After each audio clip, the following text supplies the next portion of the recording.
Tanınmış tiktoker Sako pişik günü ilə görüşərək diqqətləri üzərinə çəkib. Onların səmimi söhbəti və birlikdə keçirdikləri anlar sosial şəbəkələrdə maraqla qarşılanıb. Görüşdən yayılan görüntülər qısa zamanda izləyicilərin müzakirə mövzusuna çevrilib.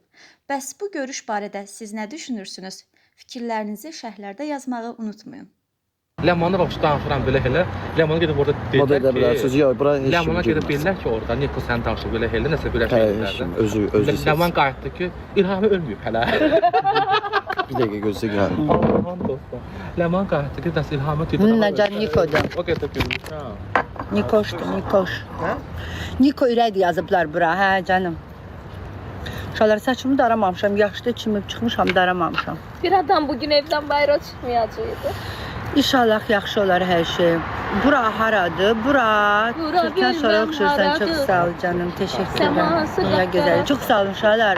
Uşaqlar bilirəm bizə maksimum ekran tıkı lazımdır, bilirsiniz də bəzən açıram canım. Lavaya Bakudayıq.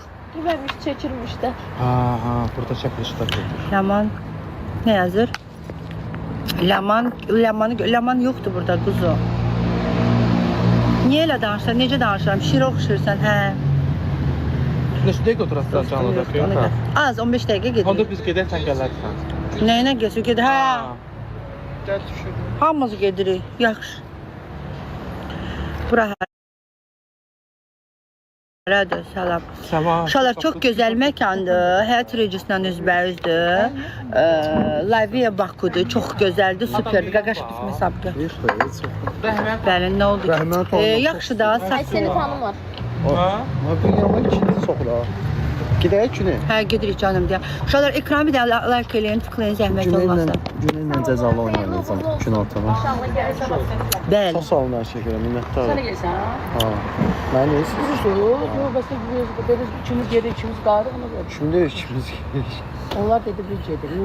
Səndən qonşuyam, Bızzo Nadakı Gəldən evlə. düşürdürəm Nə sizi. gözəl. Bir yerdə gedirik də. Gətir aşkım. Ya gel.